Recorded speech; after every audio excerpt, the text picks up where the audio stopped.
Hello everyone, we're going to get started. If you'd like to gather as best you can, thank you for being here.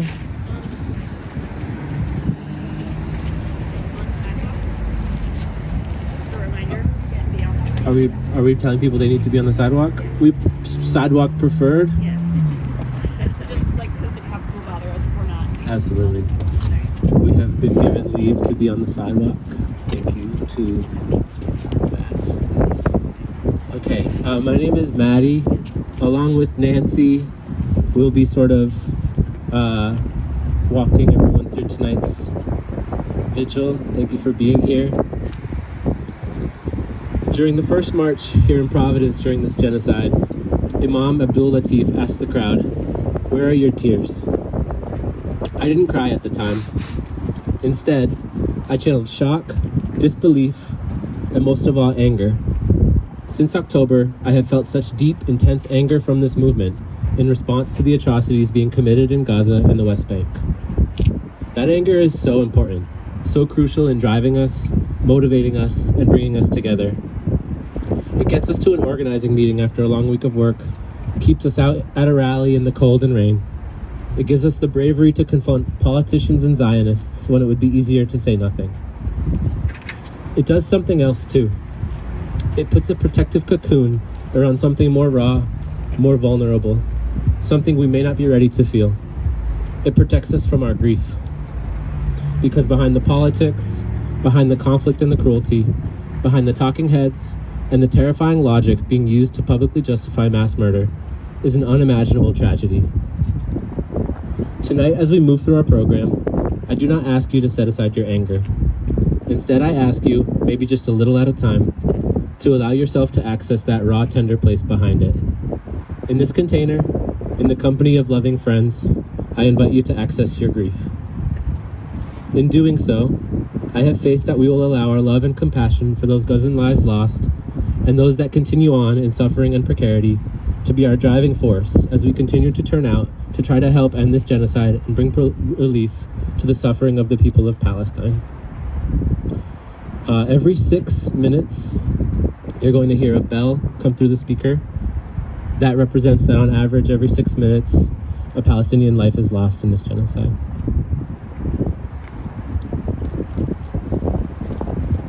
Hi, I'm Nancy. I'm going to take it as a good omen, even though we're, trying to find a safe place to grieve what's going on, that I found a poppy dress in my closet way deep in. And I was like, wow, and I'm going to talk to you about poppies, so go figure. Symbols can weave a powerful story. They can express our innermost hopes and dreams when words fail us. They can offer a means of expression when the world tries to silence us. One such emblem to the Palestinian people is the poppy. It is recognized as the national flower of Palestine, both because of its pervasive presence and its poignant personification of the Palestinian people. The color of this delicate flower mirrors that of the Palestinian flag. Its deep red color has come to symbolize the blood of Palestine's martyrs. Its red petals are a metaphor for the bloodshed in sacrifice in the struggle for freedom from oppression. It represents the Palestinian people's unbreakable bond with the land in the cycle of birth, death, and rebirth. In honor of our fallen counterparts in Palestine, we present Not a Target. Does somebody want to lift that for me, just to show it? Not a Target. Each poppy represents the more than 400 healthcare workers who have been killed. However, according to the World Health Organization, it's more like 700. So there are differing. It is with this understanding that we present our hope that Palestinian healthcare workers will no longer be a target of Israeli aggression, and that the neutrality of healthcare staff is respected by all.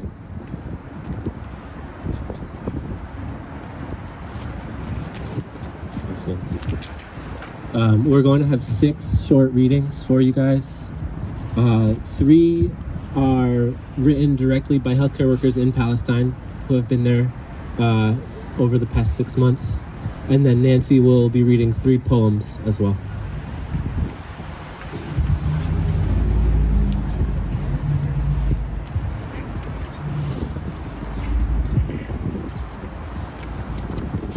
Hello everyone. Thank you for coming. I'm a certified nurse midwife at Women and Infants Hospital and just have been beside myself in what I can do and how I can help. All the way here in the United States. Sorry, I do speak a little low. All the way here in the United States as part of a government that is backing the genocide in Palestine, as part of a citizen whose taxes go to this genocide. And so I'm happy to see other healthcare workers and students and nurses and midwives and doctors and social workers and all who are here represented joining in and forces to see what we can do and what noise we can start about this. So I'm here to read a little bit about Dr. Amira Al-Asuli. Thank you so much. And I just want to say that English is my 3rd language, so Arabic is not one of those languages. So if I mess up any pronunciation, I sincerely apologize. So Dr. Amira Al-Asuli is a retired Palestinian obstetrician gynecologist who worked in Nasser Medical Hospital. She retired shortly before the conflict started on October 7th, but returned to her work as an OB-GYN after attacks on Gaza began. And as we noticed, this was becoming a genocide. She is a refugee from her destroyed village of Abasan al-Jadida near Khan Yunis and was in Egypt when Israeli violence began and insisted on going back to Gaza to help. She has been living and working around the clock as a volunteer in Al-Nasser, but we are unsure of her current status, but we got news that she is alive post-siege of Al-Nasser. In a viral video, we see Dr. Al-Asuli running towards a man who is bleeding profusely at the entrance of the hospital while trying to avoid an Israeli sniper who was shooting into the area. Of her heroic act, Dr. Al-Asuli stated, "God removed fear from my heart when I felt that someone needed help. I did not think about myself. I thought about saving people." Her message to the world includes, "We have taken the physician oath. It is our duty to help any human in need of medical help. Saving others is programmed inside of us." Let's take a moment of silence to honor Dr. Amira Al-Asuli and the work she is doing in Gaza, and not only delivering babies and bringing life into our world during a genocide, but also preserving life that is already here.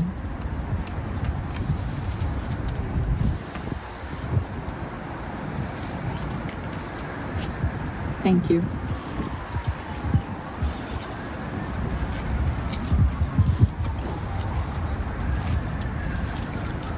I'm going to read a poem by Palestinian poet Musab Abu Toha. He spent a year in Massachusetts as a scholar at risk fellow at Harvard, but he was in Gaza when the bombardment began. He had clearance to cross the border to Egypt because his son was an American citizen. But on his way to the border, he was detained by the IDF. He was tortured for 3 days. He came out, he was hospitalized, and ultimately reunited with his family in Cairo. This poem was written in 2021, well before this current bombardment. This is called "Things You May Find Hidden in My Ear." When you open my ear, touch it gently. My mother's voice lingers there somewhere inside. Her voice is the echo that helps recover my equilibrium when I feel dizzy during my attentiveness. You may encounter songs in Arabic, poems in English I recite to myself, or a song I chant to the chirping birds in our backyard. When you stitch that cut, don't forget to put all those things back in my ear. Put them back in order as you would with books on your shelf. The drone's buzzing sound, the roar of an F-16, the screams of bombs falling on houses, on fields, on bodies, of rockets flying away, rid my small ear canal of them all. Spray the perfume of your smiles on my incision. Inject the song of life into my veins to wake me up. Gently beat the drum so my mind may dance with yours, my doctor, day and night.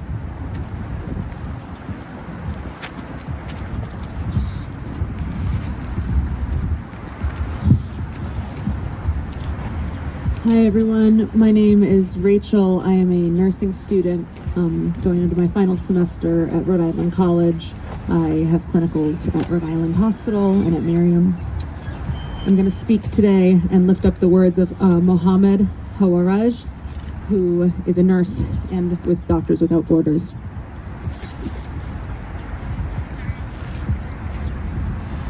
Mohammed is a Palestinian nurse from Gaza who has worked with Doctors Without Borders, Médecins Sans Frontières, for 7 years. Mohammed's home was destroyed by Israeli airstrikes, and he has been sheltering with his family in MSF's office. Every day, for a month, Mohammed has worked tirelessly around the clock at Al-Shifa Hospital, the largest hospital on the Gaza Strip, responding to mass casualty on top of casualty, trying to save lives in unimaginable circumstances. And he describes what he can of the horrors. And I want to say that this interview is from back in November. So we all know that there were attacks on Al-Shifa then. After that, they were able to get their ER up and running and treat about 300 patients. And since then, we know, of course, since Monday, there has been a renewed attack and many more patients and providers killed. But what we know so far is that right now he is alive.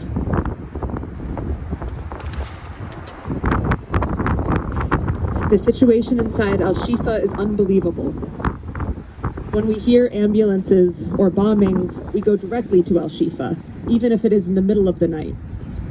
Every day, every hour, every moment, we receive casualties. Hundreds of casualties every day. When people first come to the hospital, we receive them in the triage room. We try to stop the bleeding, to cover the wounds, and keep them alive. Most of the patients are children and women. The types of wounds are unbelievable. Shrapnel wounds on their faces, all over their bodies, bones exposed, internal bleeding after being under the rubble for hours. Deep burns over 40-70% of their bodies. Most of the wounds are infected. It is terrifying to express. We don't have enough supplies. We don't have enough material like gauze and bandages, even medications. We don't have enough painkillers, so people are suffering while we're giving medical care. The ICU, the intensive care unit, is full of patients, so we're treating patients on the floor.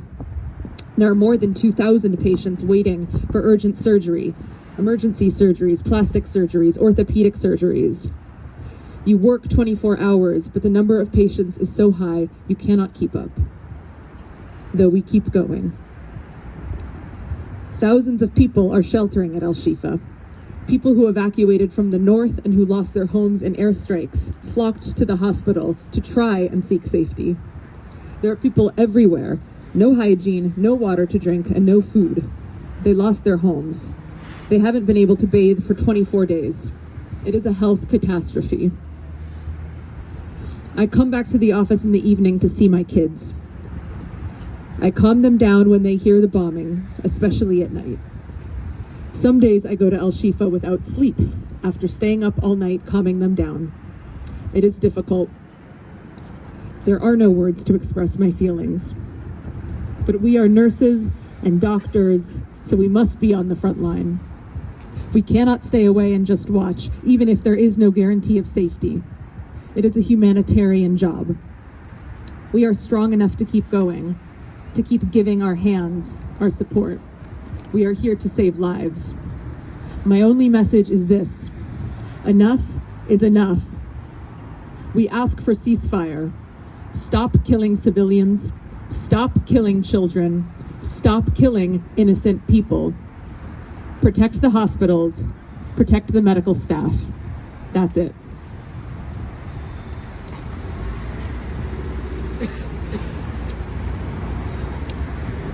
I was asked to say a few words just reflecting on Mohammed's statement. And I decided to become a nurse because I really like caring for people. I like that the nurses are the ones in the medical team who have to know people, like what their favorite drink is when they're taking a medication, how their body moves when they're in pain, what comforts them, what they're afraid of. I like that kind of thing, and I feel like when all of us are doing our jobs, are able to do our jobs well, we are protecting not just people's health, but also their humanity. And I cannot fathom the circumstances that Mohammed and his colleagues are in. I don't think many of us can. The closest I can get is trying to think about what it feels like for me when I cannot give my patients something that I know they need, something that would help them, even when it's something really small. Not having ice in that moment, not being able to call one of their family members when they're scared or when they're in pain, not having the time to just sit with someone and listen to them, but having to go from patient to patient. And I cannot imagine what it feels like when you have none of the things that you need to help save someone's life or their humanity. Many of the providers that we have spoken to as we've written this letter advocating for hospitals to demand a ceasefire, many have said that they don't want to sign because they think that our hospitals don't have a role to play in this ceasefire, in this genocide. But we know that our hospitals who pay taxes, that money is going to fund the missiles that are falling on providers as they are doing surgery, as they are providing care. They're funding the missiles that keep Mohammed's children awake at night. They do have a role to play, we all do. Rhode Island hospitals have made statements in solidarity with Israel. They have sent medical supplies to Ukraine in the past, and yet they have been silent as our government creates an unimaginable hell on earth for Palestinians and slaughters patients and providers. That hypocrisy, to me, tells on itself. Hospitals, healthcare, it is political. The commitment to protecting all human health is a commitment to humanity. As Mohammed said, it is a humanitarian job. I'm very grateful to everyone here today who has taken the political act to be here, to honor Mohammed and all of his colleagues and all of the patients in Palestine, and for their courage to protect health in these unimaginable circumstances. May we honor them and their patience by continuing to raise our voices, to speak up, to not be silent, and to protect the humanity of all of our patients.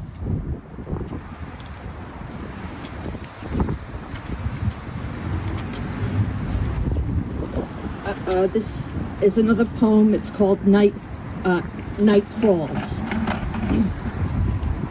The pink and gray sky peeks through the window, a mixture of nature and war.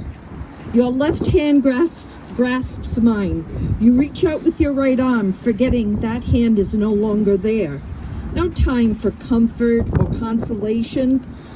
I have 100 little hands to squeeze before night falls on this hospital in Gaza. Streets of blocks and blood, cobblestoned entrance, coalescing of God and man. I take off my shoes, tighten my scarf, a serpentine dance through bullets to reach a dying man. No time for courtesies or connection. A trove of trauma and treatment ahead before night falls on this hospital in Gaza. Sirens and screams fill the evening air, fusion of man and machine. They run to me in droves, a horde of the half-dead. An old Palestinian cliche. There's no room at the inn tonight. No more fuel or medicine as we hang on to the very last glimpse of sunlight before night falls on this hospital in Gaza. The wailing has begun. We creep quickly through broken corridors, cell phones, lights to save what's left, searching for a moment, a second, a sliver of serenity. Another bomb drops. It is night. Okay.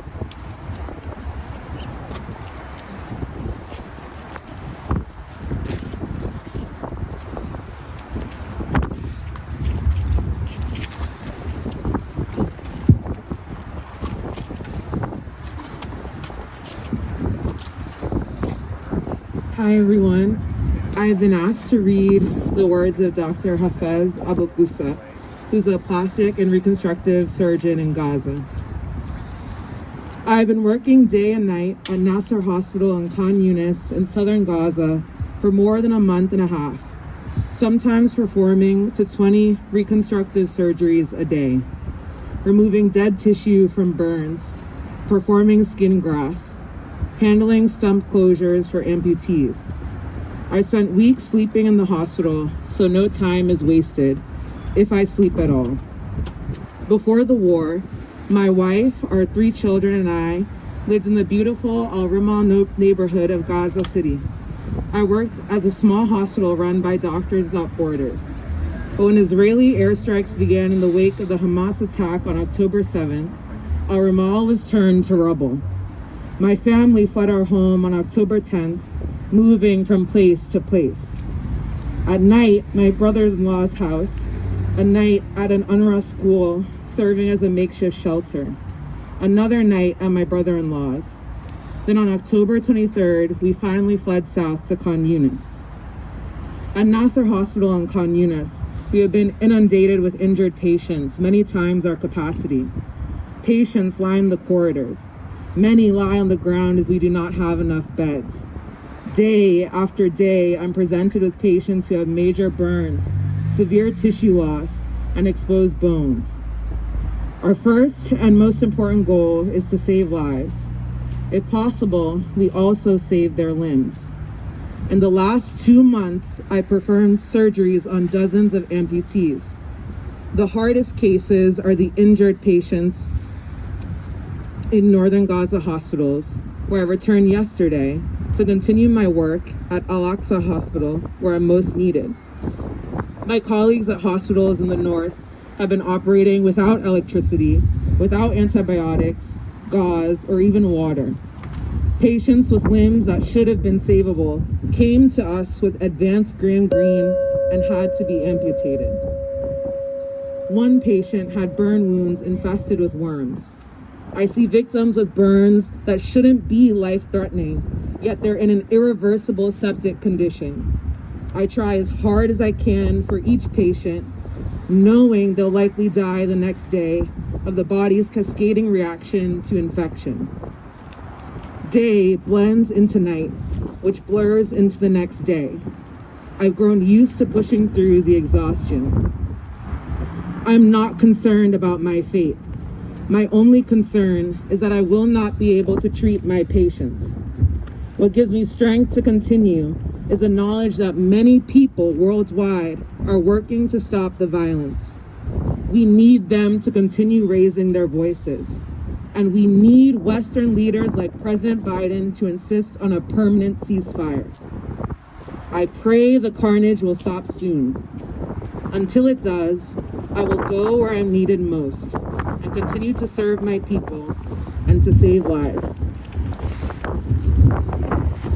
And I should note that Dr. Hafez Abu Qussa is still with us. He's still alive and he's still continuing the work like we need to do here. Thank you. Thank you.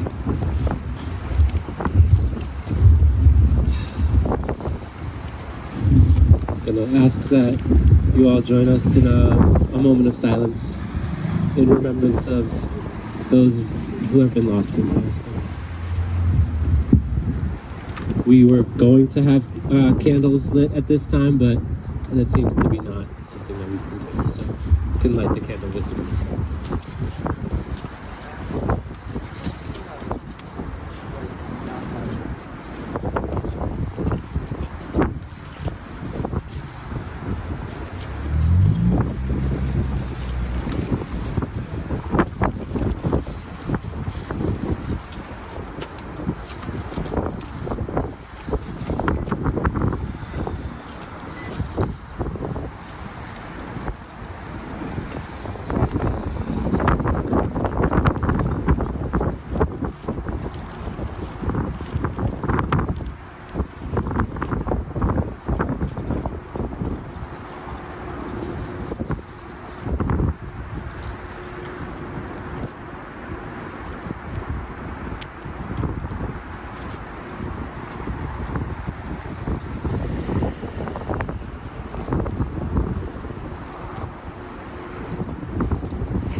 be a blessing.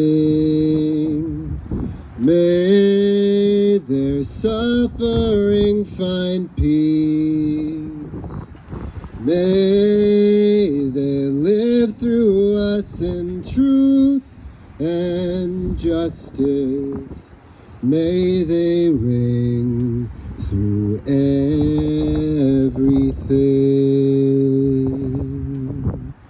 May their memories be a blessing. May their suffering find peace. May they live through us in truth and justice. May they ring through everything.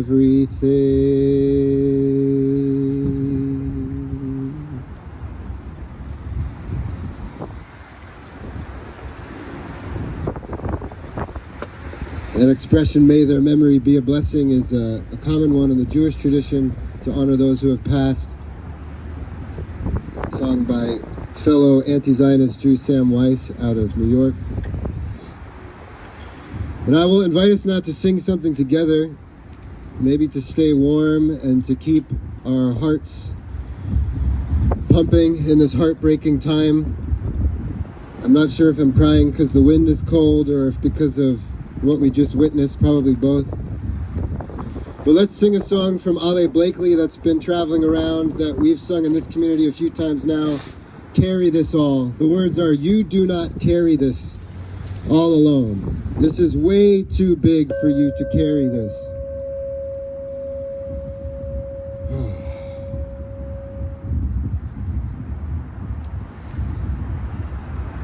You do not carry this all alone. I offer this to each of you, each of us, as we continue to struggle to get out of bed each day, to keep doing the work, to keep showing up to work, maybe especially if you work at a place that continues to stand on the sidelines, when people like Rachel here are reminding us that there is no sidelines.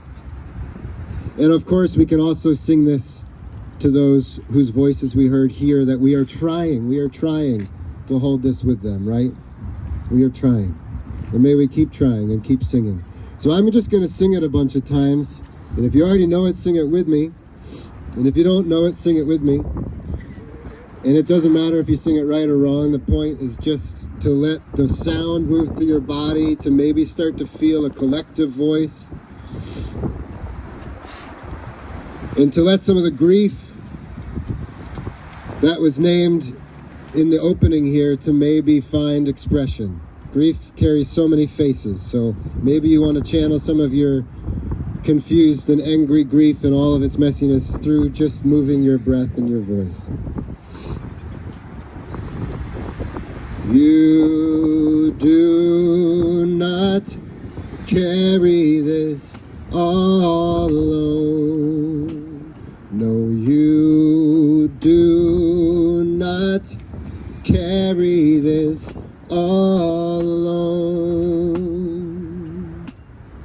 This is way too big for you to carry this on your own. So you do not carry this all alone. You do not.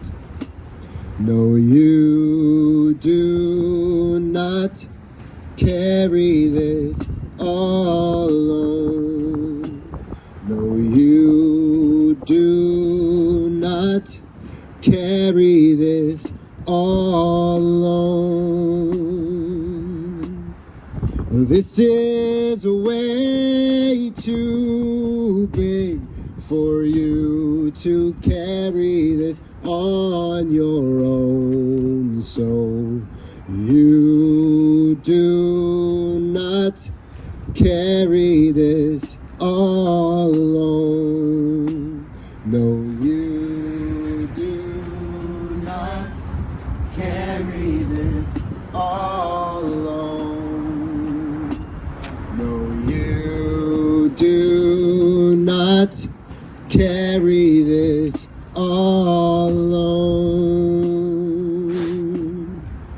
This is way too big for you to carry this on your own. So you do not carry this all alone.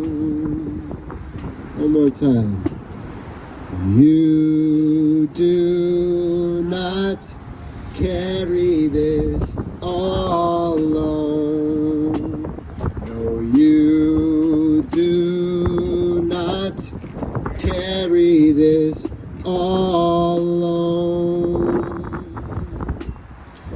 This is way too big for you to carry this on your own. So you do not carry this all alone. No, you do not carry this all alone.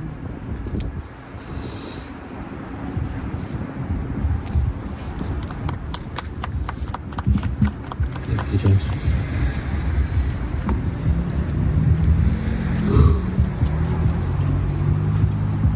After hearing the stories of the folks pictured here, it's hard to compare that to our own, realities in these hospitals, but we're currently standing at a grouping of 3 hospitals that are well known in one way or another to everyone here. I have intimate memories of these places, as a patient, family member, and as a medical trainee. I have memories that are loving and tender in these buildings, memories of tender care, new life, and hopeful recovery. I also have memories that are deeply sad, of moments that are hard to bear, yet unavoidable and a natural part of life. I also have another set of memories from these spaces. These were also hard to bear, yet decidedly unnecessary, of discrimination, neglect, and occasionally outright violence. These moments represent to me a culture ridden with a legacy of harm, a legacy of capitalism, white supremacy, patriarchy, and imperialism. There is a particular dissonance when this violent legacy plays out in the hospital. This shouldn't be here. This is a place of healing and care. We see this dissonance hit its extreme when a hospital is explicitly framed as a target of war. When in place of patients and nurses, we hear the words combatants and civilian casualties. Where we once discussed heart rates and oxygen levels, we now talk about shrapnel radii.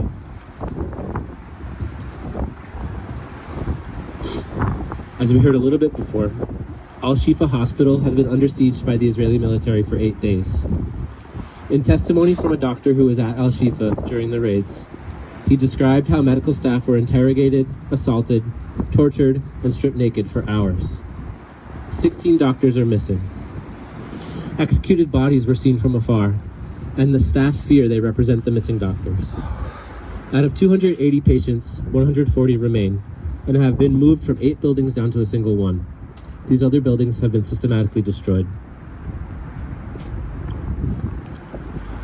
In January, we heard Dr. Ghassan Abu Sita from Doctors Without Borders describe his experience working in Gaza this past fall.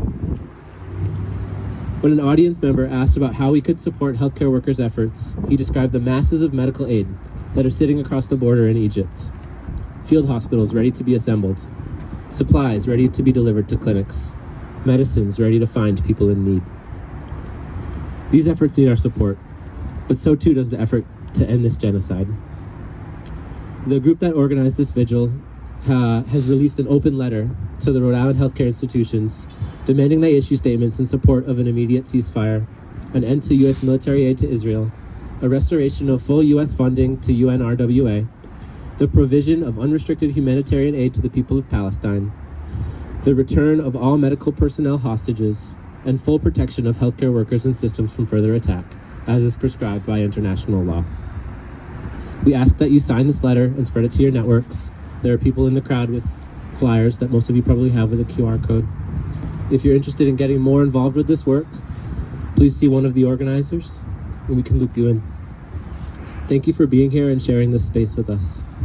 I'll now hand it to Nancy to close.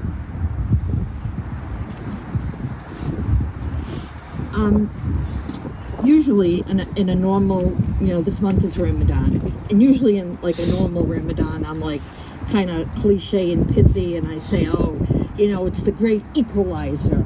Ramadan, whether you're rich or poor or, whatever your circumstances, you feel that hunger, you feel the thirst, and then at the end of the fast, if you're a practicing Muslim, you break your fast on dates, do your prayers, and then go back and eat. And, both with Palestine and Sudan at this point, I'm not even sure that these people even have dates to break their fast on. I mean, I've seen kids eating chicken feed and, all kinds of things. So, but just as a remembrance of them, we'd like to offer you some dates. If you haven't had a date or tried a date, you should try one. They're tasty. And we'd also like you to take a boutonniere. They're just the pins with the flower if you don't have one. And, it's tea and warm you up. And flowers. And thank you all for being here. We really appreciate each and every one of you.